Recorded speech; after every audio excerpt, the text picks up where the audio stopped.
Hello and welcome to Hawkeye Nation. This is HawkCast, your Iowa football, basketball, and recruiting podcast brought to you by Hawkeye Beacon and Rivals.com. I'm your lead analyst and host, Eliot Clough, at Eliot Clough on Twitter, joined as always by Ross Binder and Adam Jacoby here on this Monday morning. It's been a while since we've potted, guys. Had to give a quick look at the watch. And of course, portal season, all the days are running together at this point. But before we get started, make sure that you hit that subscribe button, drop a like, drop a comment, let us know what you're thinking about the state of Iowa football and the portal or women's basketball. We're hitting all of it today. So go ahead and let us know your thoughts. Listening on Apple Podcasts, Spotify, leave that rate and review, and make sure to hit subscribe so you don't miss an episode. So, first things first, Iowa's got their first commit out of the portal in Hank Brown, transfer from Auburn, originally committed to Liberty, but flipped to Auburn with Hugh Freeze as he was hired down there to coach the Tigers, but spent 2 years under Hugh Freeze. We knew that there was some smoke, shared a little bit of it on Twitter, alluded to it on Twitter, and our premium subscribers knew all about it as we were following along with the Hank Brown saga. Knew when he was visiting. Took, of course, those photos when he was on campus for the men's basketball game. But stats: 34 of 52 for 60 to complete 65.4% of his passes, 535 yards, six touchdowns, three interceptions, all of course in one game. Mixed reviews, excuse me, on Twitter from the fan base as far as who's excited, just saying Hank Brown's going to be a Heisman winner versus Hank Brown. Oh my God, why did we get this guy? Ross, I'll go to you first. Initial reactions at maybe not necessarily the commitment of Hank Brown, but maybe when we knew Iowa was going to be heavily involved. I guess your thoughts on the addition. I think he's a solid addition. I mean, anytime you can add a quarterback who has been at a Power Four school, and an SEC school for that matter, for a couple years, he's been under, the tutelage of Hugh Freeze, who's a very good offensive mind, good with quarterbacks. So, I think he's coming with a good background, has a solid skill set. And numbers, in his limited action are fine, not great, not terrible. Um, the fact that the three picks were all in a game against another Power Four opponent, Arkansas, gives you a little pause, but it's like it's one bad game. It's not something you're gonna freak out over. I think he's a guy that, I'm interested to see what Tim Lester can do with him once he gets on campus this spring. You'll have, a good amount of time to work with him. But for me, at the floor, he's an excellent like depth addition. He's a guy you add to the quarterback room, which they need right now because, as you've pointed out on a few occasions, they're very low on scholarship quarterbacks at the moment. They have one, Brendan Sullivan, and then we've got Jimmy Sullivan coming in, true freshman committed, arriving in January. So they'll have two. Now with Hank Brown, they have three for next fall. So, you just want to have more of those guys available, more options. He is for sure an option. And, that to me, that's the floor. The ceiling is TBD. We'll see once he starts working with Lester, starts working in the offense. We start getting, some glimpses of him.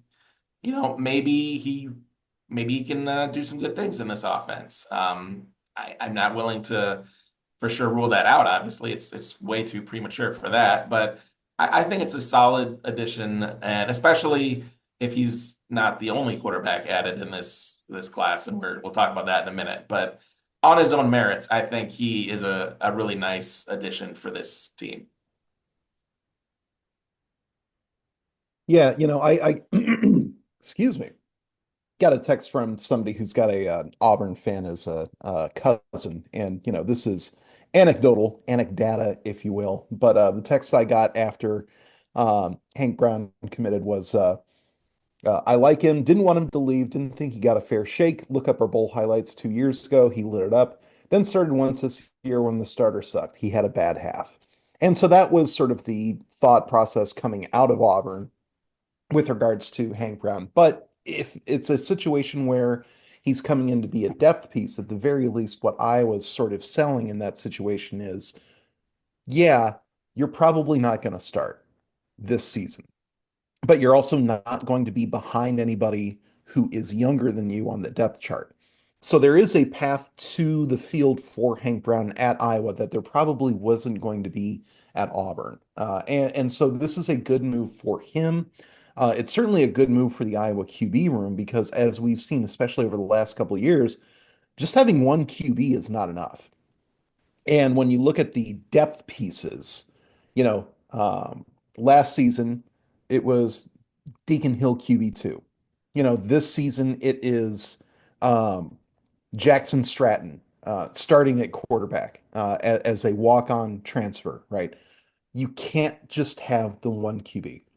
And the fact that they're bringing in a quarterback like Hank Brown to be a depth piece means that we're still seeing that floor of the QB room come up year to year.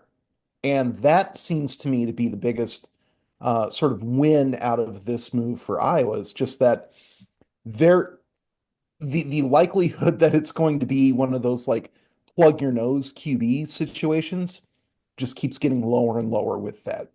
So what they're doing is essentially bringing up the floor of that QB room, as I mentioned, and ultimately, it gives them a situation where they can have a quality competition at that QB spot for 2025 and really get their level of productivity past the doldrums and the depths of the Brian Ferentz era once and for all. Yeah, talking about raising that floor, I really do think that that is the epitome of what this is, and this is the same conversation we had in the spring with the addition of Brendan Sullivan, right?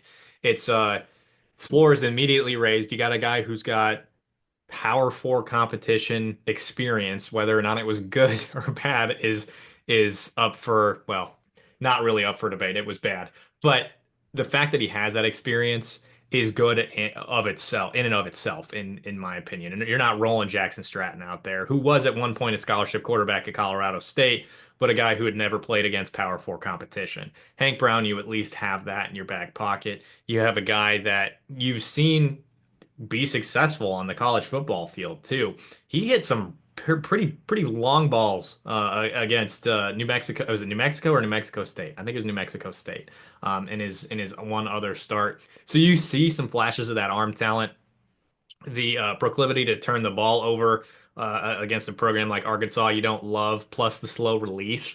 Those two things, it's not a great combination. But again, he's very young, 2 years of college football. I would take the he played great in the bowl game with a grain of salt because it was against Maryland and it's a bowl game, right? But it's again, it's something. He has Big Ten experience, right? So. I'm not like I generally am in terms of additions via the portal. I'm not of the mind that he's going to come in and win the Heisman, and I'm not of the mind that he's an awful addition. I'm of the mind, well, he hasn't played a down of football at Iowa. Let's see what happens. And he's got a full spring. This isn't Jackson Stratton. This isn't Brendan Sullivan. He's got a full spring to work under Tim Lester. This is, and I included this in my three thoughts, and we can sprinkle in some of that stuff here, but I included in my three thoughts is like he, Jimmy Sullivan, and Ryan Fitzgerald, the preferred walk-on in the 25 class, are sort of this test group, right? These are the first long-term prospects that Leicester will have beyond a fall, like James Rezar, and he had Marco Lainez for the spring and the fall too, right? But Lainez hit the portal, so assuming Hank Brown, Jimmy Sullivan, Ryan Fitzgerald stick around, any of them, not all of them, because that's just not the era we're in. Who knows what's going to change, but not all of them are going to stick around inevitably just because of the current state of college football. I'm assuming, maybe I'm wrong in the long term, but these are the guys that will really help determine if Lester is the quarterback guru, the quarterback coach that Iowa and its fans are hoping he is. I think that's a positive in and of itself as well because you get to learn more about Lester. Because if Brown comes in and lights the world on fire after 2 years under Hugh Freeze, well, first freshman year, 5 games or whatever it's been that he's played in 5 games. I think that could be telling of Leicester's ability to coach and how high fans and media should be on him after his first couple years in Iowa City. And again, having this spring, and if whatever they do, if they add another quarterback, what they told Brown is he's not. What they told him is that we're not bringing you in just to be a depth piece. We're giving you the opportunity to compete. Now, fans and media can view it as a depth piece because I think in essence that's what it is. But they're also giving him the opportunity. Like if you come in the spring and you light the world on fire, man, we're not going to keep the job from you, right? And I think that's the appropriate way to go about it. Yeah, I think so too. And as we've mentioned before, the fact that he's getting that spring to acclimate with the system is really going to be helpful for him, especially because we saw how limited Brendan Sullivan was trying to acclimate himself into that offense, basically as the season was going on.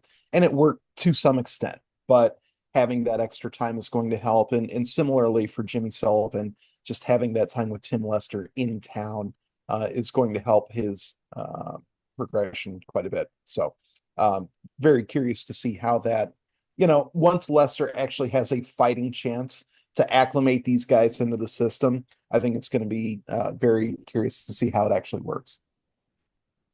Now, whether or not Iowa adds another quarterback, we've got a little bit of intel on that on our premium boards. Stay tuned. Well, check us out. Join us if you want to see that premium content. We've got a ton on the portal right now.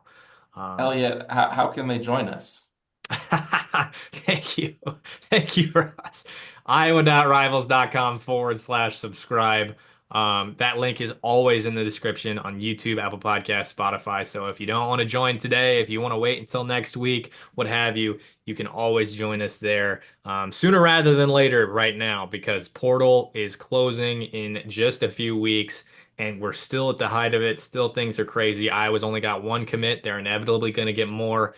And we might even have some intel on that right now at iowa.rivals.com. So if you want to join us, hit that subscribe link in the description or just head to iowa.rivals.com/subscribe. That link's in my Twitter bio as well. Got that link right there. So if you want to join us, you can always do that.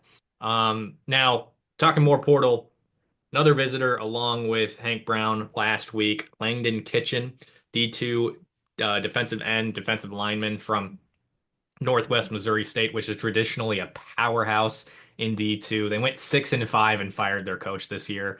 So that's telling, not just a down year for them, but sounds like he is not a lock like Hank Brown was. Kansas, Missouri, Wisconsin all involved here, though Wisconsin did get a commitment from Corey Walker, Western Michigan defensive lineman this morning. Originally from a small town in Missouri, I think he's going to be tough to land for that reason. Being from a small town in Iowa myself, the idea of going anywhere but Iowa, Iowa State, UNI was crazy to me at different points in time. And having a conversation with him, again, that's premium content you can check out. Sounds like a kid that would probably prefer to end up at a place like Missouri. But um, I guess with that in mind, I've seen some folks down on the potential addition of a guy like Langdon Kitchen because he's D2, but like we've seen the success before with a D2 transfer, Zach Van Valkenburg, right? Yeah, absolutely. Van Valkenburg was, an addition out of D2 a couple of years ago. He had, what do you have, 2 or 3 years at Iowa? And he 2 years at Iowa, really solid. Got some All Big Ten, third team or so production, second team. This was a really nice addition to the Iowa defensive line, which coincidentally is where Kitchen is also projected. So, same position or same area. So yeah, I mean, I think, you know, dudes are dudes, and sometimes they slip into other levels, and it doesn't mean they're not capable players and they can't play at a D1 level or an FBS Power Four level. And especially with Kitchen, like, there's a lot of other power. It's not like I was the only Power Four team in on him either. Like Eliot mentioned, like that's part of the problem with Iowa getting him is that there are a lot of other suitors for him. So I think the idea that he's not, capable of playing at this level is foolish. Like there's a lot of if that's true, then a lot of people are wrong about him at a lot of different programs. So, I think the ability is there, and he would be a really solid addition to Iowa's D-line rotation, which we've talked about on a few podcasts before, is something that's very much needed. Like they need some guys that can slot in and rotate at D tackle or end, especially tackle. And getting another capable guy there would be a really nice add out of the portal for Iowa. It's a need out of the portal, frankly, like we talked about last time, I think. And just to sort of close the loop on these D2 prospects, I mean, Iowa does not need its players to go to the NFL to be successful. Like that's what they need them to do is to win games in college. That's what they need. That being said, Zach Van Valkenburg went to the NFL.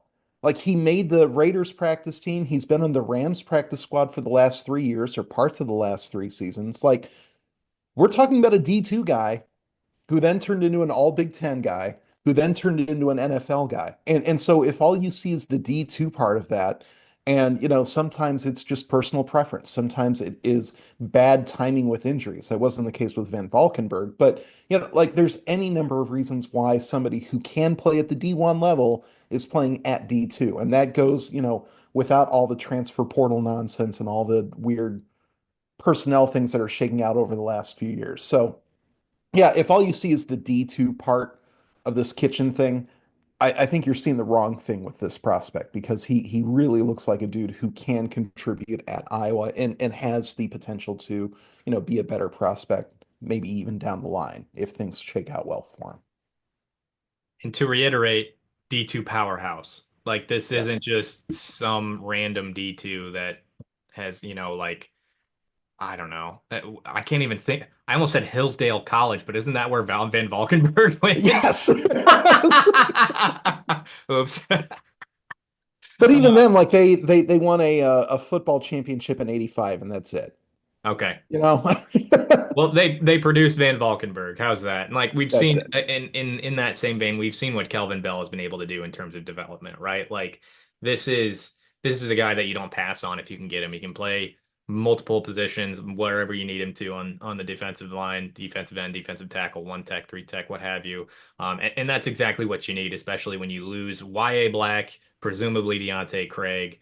Um, and you hope that Ethan Hurkett's coming back. I know that's been more or less reported elsewhere, but you're losing especially YA. YA is the big one, right? So if you can have some guys that can play multiple positions and you can bring them in, that's great. And on to one more position regarding the portal. Trayvon Rudolph from Northern Illinois visiting Iowa this week. Kid who was super, super productive earlier on in his career. That production has kind of dipped off towards the end. But either way, joined Northern Illinois as a walk-on because he played quarterback in high school in a small town in Illinois and was put on scholarship before they even played a game. So that'll tell you how good he was out of the high school level playing receiver, and the production just adds to it. Clearly, they're trying to add to the wide receiver corps as well. They just offered Jordan Dwyer out of Idaho, who both of these kids, Iowa's their only Power Four offer. So you look at that, and if you're a fan, you hope that that's an advantage, that it stays that way. And one thing that we said this, I don't know, maybe a couple weeks ago. I'm assuming one of us said it on the podcast. Is like Iowa. Well, they don't lose any seniors, right? That receiving core loses zero seniors. The only loss you really have talent-wise is Caleb Brown. Of course, you're losing a guy like Judah Millette, and Graham Friedrichsen. They both entered the portal, but walk-ons, right? Like, and I'm assuming there's going to be more in that walk-on crew of kids that are probably going to enter the portal, but this is another scenario where you're raising the floor of the group, assuming you add one or both of these guys. And Jacob Gill is exhibit A of why you go out and add a portal receiver if you can. People weren't excited about him either. I remember podcasts, people coming on and laughing about adding Jacob Gill, and what happens? He's your leading receiver. Like I just think I think it's still silly regarding the wide receiver room at Iowa to look at it and think you're above anything. Like, especially two guys that were uber productive at the FCS and at the group of five level. Yeah, absolutely. Iowa shouldn't be laughing at any receiver additions. Like it's still close to rock bottom, the production out of there the last few years. So just anything they can do to raise that floor. We've talked about that a lot on this podcast, but it's still a need, like at wide receiver, especially to raise that floor and get better production. Rudolph looks like a guy that can absolutely do that. His production dipped a little bit this year. It looks like the whole NIU passing game wasn't prolific either this season, though. He's also a guy that has done a lot of run plays on like gadget stuff.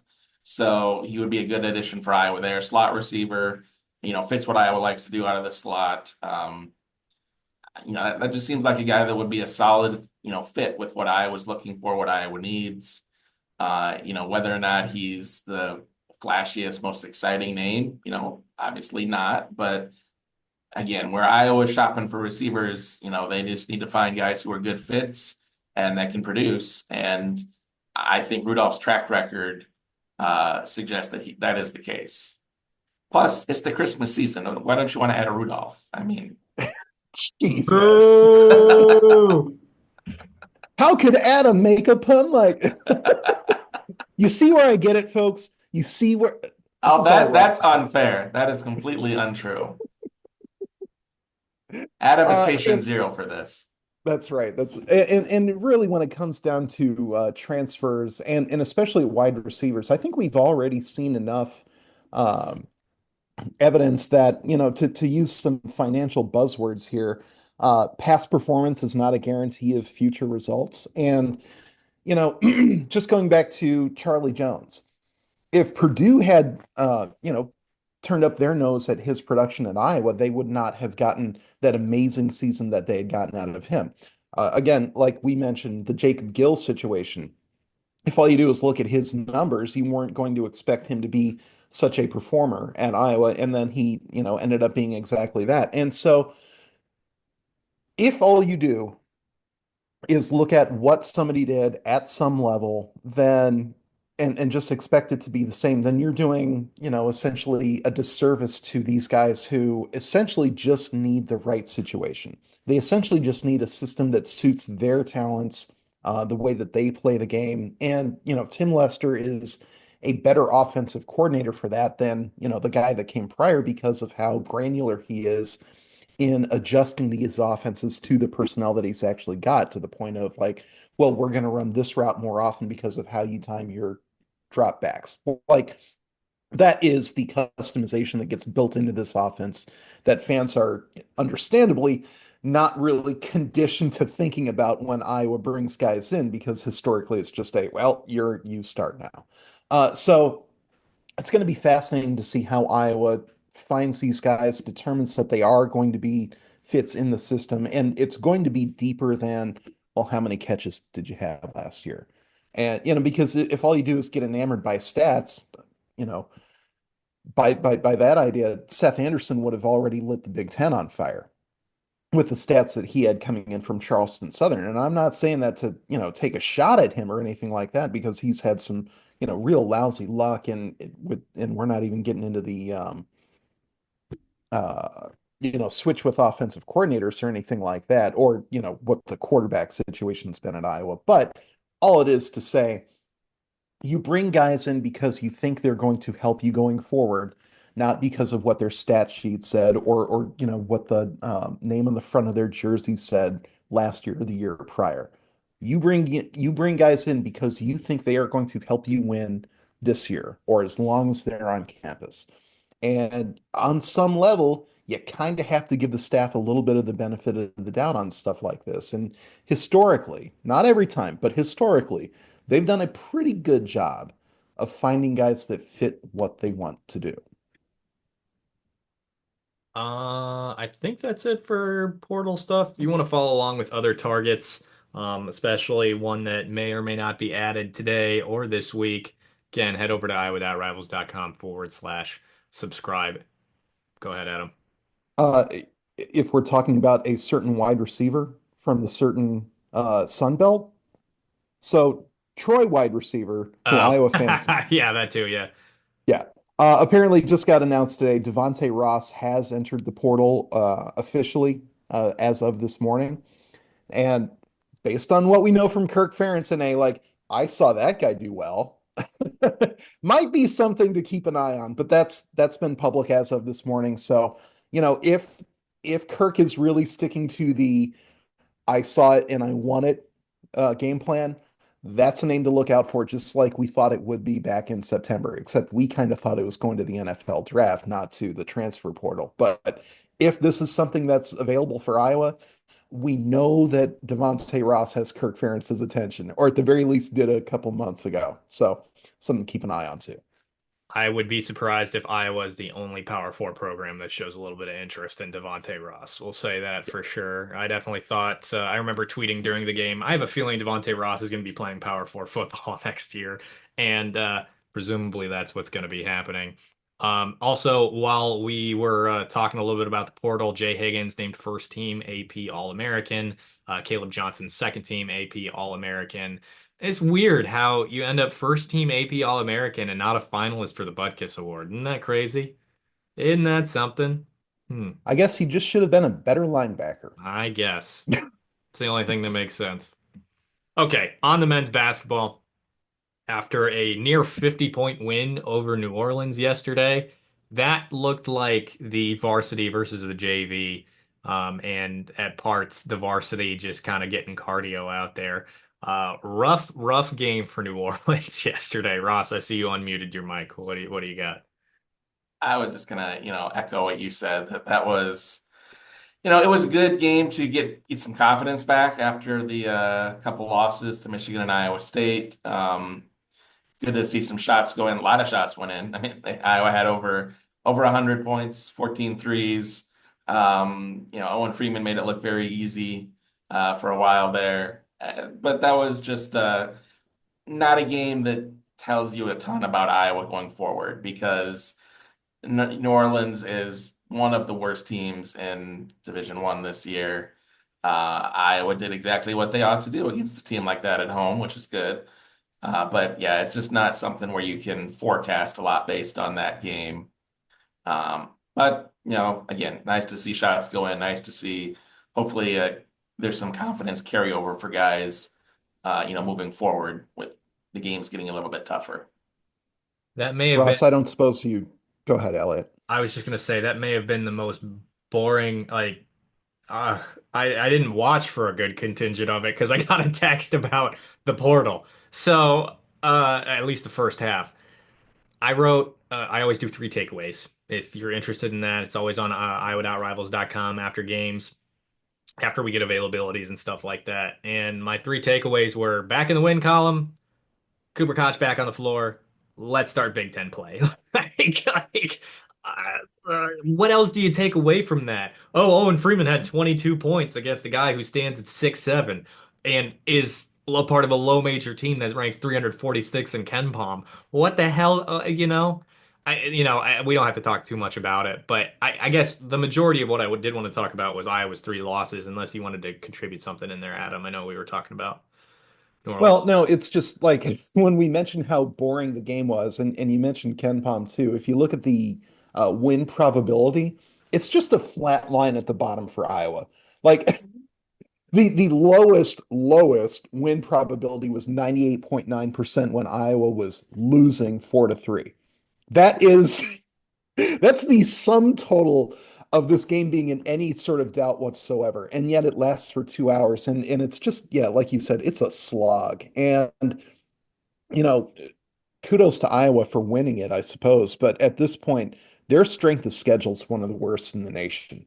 And that game certainly didn't help. And the game that's coming up the day before New Year's Eve against New Hampshire, that won't help either. But yeah, we're talking about a team that is 345th out of 360 in Ken Palm in a non-conference strength of schedule. So, what can you say about New Orleans except, well, they belong on this non-conference schedule. That's this is it's the dessert cart, man. It's Cupcake Central, and they're part of it. And we Folks got what they expected on that one. That's one of those where you look at the schedule before the season and you're like, oh, I didn't know New Orleans University was a thing. Or University of New Orleans. I don't know which way it goes, but same thing for USC Upstate, right? Like had no idea. My first thought when I saw USC Upstate was University of Southern California Upstate. It's like, wait a minute, that doesn't make sense. So Is yeah, that there you go. Fresno? Right. So majority of what I do want to talk about here with the men's basketball team is honestly the losses because their losses have come to the good teams that they've played in Utah State, Michigan, Iowa State. I do think Utah State was a bit of a fluke. Peyton Sanford said it himself post game. If he's himself, they win that game, maybe by 10, honestly. He was just really struggling health wise and they should have won that game. And, you know, if they played right now, not to pull the Iowa State card, but if they played right now, Iowa would win that game. And Michigan, Iowa State, both good basketball teams, right? And nearly beat Michigan, like last second shot, right? Some people thought it was a foul. I did too. Tough to get the refs to call that late in the game when you get Price with a body and it's opposite side of the court, all these different things. Probably could have beat Michigan if they didn't start out with a 20-4 deficit. And Owen Freeman wasn't out in the first half. Iowa State, you had them for 37 minutes. And then, as much as Peyton and Fran denied it when you and I both asked Adam, they ran out of gas at the end of that game. You can deny it all you want, but they just ran out of gas. To play some of your best guys, even your best guys, almost 40 minutes. Owen Freeman, you watch the final few minutes of that game, and that dude is tired. And that's nothing against these guys. That's just the way it is. I think Logi should have played more. I think Price should have played more. Take off even just a few minutes, and the end of that game may have gone differently. And again, you ran out of gas, but against an elite team, you run out of gas against the number three team in the country, you're going to lose. Like, that's just the way it is. Iowa State's really, really good. For Iowa, they've got to start figuring out how to win these games because they're 135-foot shot away from being 7-4. Josh Dix buries that game winner against Northwestern. They found a way to win that when they probably shouldn't have. They should probably be 0-2 right now in Big Ten play for the what like fourth year in a row, and they're not because they found out a way to win that game. You've got to find a way to win games like that. They could very well be 11-0 if a few things go their way, right? They're not. They're not. And I know that to be true. We're not playing the what if game, right? So, I as the season goes along, you've got your leader, you've got Peyton Sanford, you've got a bucket maker in Josh Dix, you've got Owen Freeman, who's arguably one of the best centers in the Big Ten. Not arguably, he is one of the best centers in the Big Ten. And you've got another leader in Drew Thelwell, and you've got the athleticism in Seydou Traore, and Brock Harding starting to play really well. You gotta figure out how to beat some of these good teams if you're gonna get back to the tournament and if you're gonna win a game or two in the tournament. It does seem that some of it is just, I don't want to just chalk it up to bad luck per se, because some of this is a little bit easy to see coming, but they just need time together. And that includes healthy time together because they've had some minor injuries over the course of the start of the season, which, is not really going to derail everything that you want your team to do, especially because we're still only in mid-December. But, when Cooper Koch isn't all the way healthy, that limits his ability to get into this rotation and really start to work toward that starting spot that a whole lot of folks think he's going to be able to earn by the end of the season. Um, you know, we'll see how that works. Same thing with Traore. He hasn't been on campus that long, hasn't been healthy for all that time either. And so, and there is a little bit of this going on with the women's team as well. Spoiler alert here. But by and large, it's just the situation where you want these players to get more used to working together. You want them to, understand how to finish transition opportunities. And some of that's just sort of a mental connection to have with each other. And you practice all you want, you scrimmage all you want. But sometimes it just really comes down to being able to do it in games against each other too. When it's crunch time minutes, that's something that you can only, simulate so well in practice. So it's going to be very fascinating to see how Fran continues to incorporate these guys, because you see the vision, right? You see what there is to be excited about with these guys. And the fact that Drew Thelwell, who's one of the guys who has been healthy this entire time and has really acclimated himself into this team, into this rotation, and really put his identity on the way that Iowa plays. I think it's no coincidence, one, that he's been healthy the entire time, and two, he's one of those senior leaders and he's doing what Fran brought him in to do, which is, again, say, hey, no, we're playing defense today. We're taking this game over with defense. That's been missing on this team for so long. That's why you bring in a guy like that.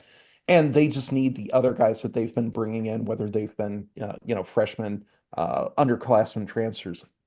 They need that time. They need that acclimation as well. But again, it's mid-December, right? The tournament is 3 months away. And so these excuses of they need time, they have an expiration date. But as long as we're not having this discussion in February or even January, then this is the time for that discussion. Yeah, I mean, obviously it's disappointing they lost to Iowa State, especially the way that game went, and they couldn't get the win at Michigan after that really tremendous comeback. And they do need to prove that they can win games like that, just as kind of a proof of concept that yes, they can compete and actually beat some of the better teams, in the country in order to, believe in them as a team that can, make the tournament and like Elliot said, maybe try to win a game or two. So you need to see them actually do it, I think, to have that belief and that proof of concept. That said, I think for where we are in the season, there's a lot more positives than negatives to take away from the performances against Michigan and Iowa State. I mean, going down 20-4 at Ann Arbor, that looked like a game that was going to go completely sideways and just be a complete debacle game, which we've seen out of Fran teams in Iowa on the road, not uncommonly, where things just aren't clicking and it just goes bad and it gets worse. And, you're looking at a 25, 30 point road defeat to a good team. And that did not happen. I mean, they just, scratched and clawed, got back in it. Adam, you're going to add something there. I think what the difference is, you look up and down that roster, I'm not sure I see anybody who's going to be pouting when they're down 15, 20 points. And I'm not sure I could say that about seasons past. Anyway, continue. Yeah, I think there's a lot of good mentality on this team. A lot of guys that are bought in and fighting hard, playing hard, and we've seen that. And so they had the good comeback against Michigan, could not finish it off, which again certainly disappointing. Had some chances and everything, but a lot of good to take away from that performance. Iowa State, they were excellent for 30, 35, 37 minutes of that game.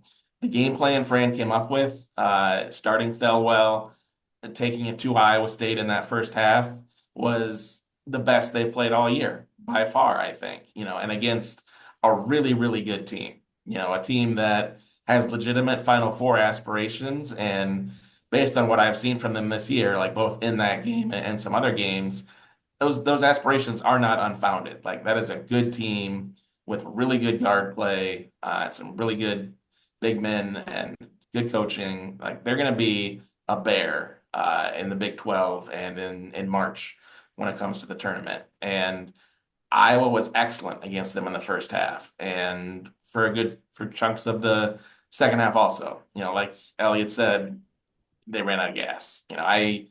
I think, Fran has had that tendency at times to rely on a certain crew of guys in a game too much and just like, okay, these guys got us this far. Let's see if they can get us across the finish line, maybe. And, they couldn't. Iowa needed some more, the reserves to play a few more minutes in that game. Give Lodge, especially the Lodge, lack of minutes is really puzzling because he was great in that game. Like that was one of the best Lodge Dembele games in an Iowa uniform that we've seen. Like he's hitting threes. He's, just playing some pretty decent defense, and especially they needed rebounding in that game. Well, maybe Logi can get a couple more rebounds or prevent Iowa State from getting one of the zillion offensive rebounds they got. So, yeah, just a lot of little things that maybe they could have, should have done in that game to change the outcome. But the overall takeaway from me for that game is still very positive because Iowa State, really good team, and Iowa went, punch for punch with them and was better than them for a good stretch. So obviously, how do you turn that into a full 40 minutes or turn that into whatever it takes to actually get the W? TBD. They need to work on that. But there's a lot, I think, a lot of positives to take from those games. What would help is if they had had a healthy Cooper Koch and it were, February instead of December. And so they've actually got that time together. I think that's a game that Iowa has an even better chance of winning late in the season than if they had than, playing earlier in the season. And that's not really something that you say often about Iowa, especially against like top level teams. But this is a team that really needs to gel with each other, get that experience, especially with the underclassmen and the first year players. But you see the vision with this team, and you see them already giving some really high level teams up to and including Michigan, who I think is going to be top four team in the Big Ten this year. They're giving them a lot of hell. And when you're that close to turning those L's into W's, there's a lot of reason to be excited about how the rest of the season's going to go, even if it's going to be in front of like 6,000 fans tonight. So that's all. Yeah, yeah, you said it, not me, Adam. Yeah. And this can go one of two ways. It can be, we didn't win. Are we ever gonna be able to pull these games out? Or, and I think that you mentioned this team having a different gear than years past. That's the way I kind of characterized it as well. And based on what we've seen in these first 11 games, based on some of the conversations we've had, based on, even media availabilities with a guy like Drew Thelwell and Peyton, this team strikes me as a team that'll see the opportunity and at least make some things happen. You can be limited by who's on your roster, limited by some coaching, but there's also this culture difference within this team that I think is positive compared to teams of yesteryear. Now, speaking of new faces, women's basketball, Lucy Olson playing her butt off, but you've also got a lot of freshmen in there. You've got the turnovers. Things are starting to look good against a team like Iowa State and then can't put it together against Michigan State. Adam, the floor is yours. Yeah, they in three consecutive games they played teams that were at the very least last week. I don't know when the AP comes out this week, but last week they were 17, 18, and 19 in the country, and that was Tennessee, Iowa State, and Michigan State. I think actually went 19, 18, 17. But regardless, they played three top 20 teams in a row and went 1-2 in those three games, but those two losses were both competitive into the fourth quarter and into the second half of the fourth quarter too. And so, with a team that is as inexperienced together as Iowa's is, and we mentioned it with the men's team, and it's even more pronounced with the women's. But Lucy Olson came in late as a grad transfer. Hannah Stuelke's been out with knee surgery. Sita Folger's been out with knee surgery. Aaliyah Guyton's been out with knee surgery. And all three of those players are back. They're healthy. They're practicing full goes all the way around. And Iowa needs them to practice, but that's a lot of practice time that they didn't have with Olson. That's a lot of practice time that they didn't have with each other. And we're already seeing Aaliyah Guyton, who's still, I believe, shooting over 50% from behind the arc, still really making some clutch baskets. She was 8 of her first 10, certainly. But you see how they are incorporating these players. You see how much they want to have them, especially somebody like Guyton in the rotation, just because right now Lucy Olson is playing 35 plus minutes a game. And, against a team like Michigan State, you start to see that wear on them and on Olson into that fourth quarter. And the way that teams attack Iowa this year, it's press, it's defense, It is make them cough the ball up because they will. And Iowa needs to figure out one, a little bit of, all right, how are we going to play together? How are we attacking the press? How are we making Lucy's job easier? And a lot of that just comes down to, the grind of practice. But at the end of the day, we are still talking about a team that's 9-2. We are still talking about a team that, belongs in the top 25. And, you know, give them credit for this. 5-2 away from Carver Hawkeye Arena with everything that we just mentioned about the inexperience on this team and trying to onboard a class of five freshmen, four of whom are in the, rotation off the bench. That is so much easier said than done. And yet they're still playing away from Carver Hawkeye more often than not. They're winning more often than not. They are projected to the NCAA tournament in Jan Jensen's first season. So there's a lot to be optimistic about there. But you can see where there's a little bit of frustration in losing a game like that Tennessee game, losing a game like that Michigan State game, and getting that offense back on track. But yeah, I mean, Lucy Olson has absolutely lived up to everything that fans wanted her to be coming into the season, and it's been, you know, enjoyable to watch. But yeah, now that the Big Ten season is starting, it's really going to be a test for this team. Um, Ross, I think you were watching in a few of the last live threads that we've got on our premium board on HawkeyeBeacon.com for subscribers. Sign up now, iowa.rivals.com/subscribe. Join us in those live threads. I'm in there for the women's games. Eliot's in there for the men's games. And we pop in there. We have a lot of fun. We have these discussions. But Ross, you've been watching these games. What do you think about how Iowa has been adjusting to the rigmaroles of this tough schedule this year? I think overall it's been a really impressive start to the season for Iowa and Jen Jensen. There's just a lot of moving pieces, a lot of new things. You mentioned the freshman, Jan Jensen, brand new head coach, never done this before. So that's new. Life after Caitlin Clark, like that is just a completely different thing. They were on the Caitlin Clark Comet for the last 4 years.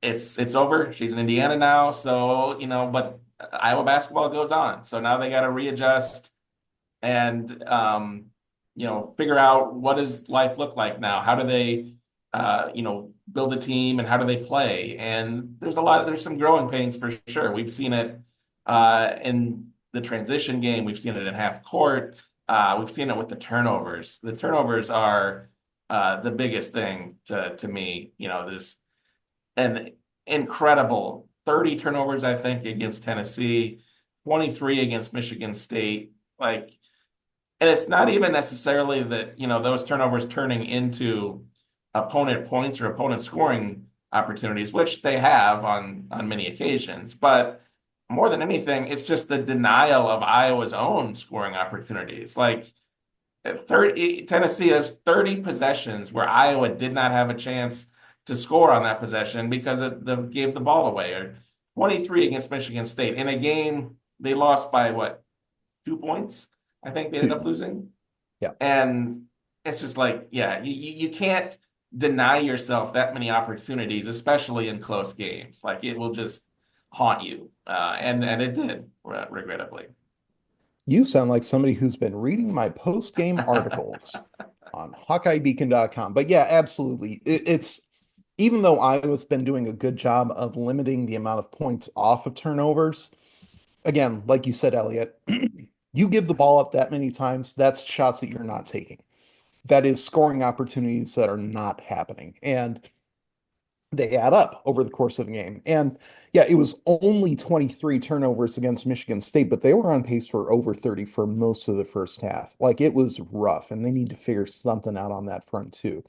I trust Leah Guyton. I trust Lucy Olson, but we've started to see a little bit of difficulty from Kylie Feuerbach and Sita Folter in keeping control of the ball in the half court situations. I think Feuerbach has been having more trouble in transition than a Folter has, but by and large, they do need to figure a few things out here. And it does really underscore and emphasize the point that you can't just have one point guard. Much in the same way that teams can't really only have one quarterback these days, you need more than one person who can bring the ball up the court, especially as these trap defenses get one more and more aggressive because everybody smells blood in the water against this team. And two, just there's no such thing as one press defense now. There's so many different ways that teams run pressures and so many different ways that they try to force inexperienced players into bad decisions, like throwing passes that they think are going to be open. And, players like, I don't know, true freshman Eliot Guyton, right? True freshman Taylor Stremlo, true freshman Tegan Mullaney, right?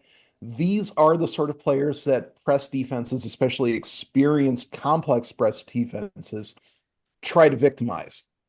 So I was really got a whole lot to figure out on the fly, essentially, because again, the season has started. They are 11 games in, but they have to figure out how they're going to limit those turnovers. They did a better job in the second half against Michigan State up until the fourth quarter when they gave away 6, gave up 7 points off of turnovers, and again, lost by 2 points.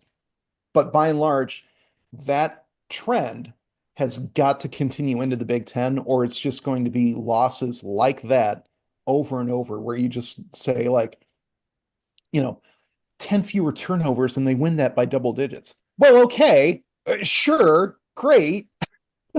But, what it really, what something like that says is you have a huge problem. And if it's even a minor problem, you're winning. Fix the huge problem, right? And again, I say it a lot, easier said than done, but that is the task in front of this Iowa team at this point. Alrighty, that should do it, folks. We will wrap it up here, this episode of HawkCast. We appreciate you tuning in. Again, you heard it a couple times. You can become a premium subscriber today. Get all that content from us.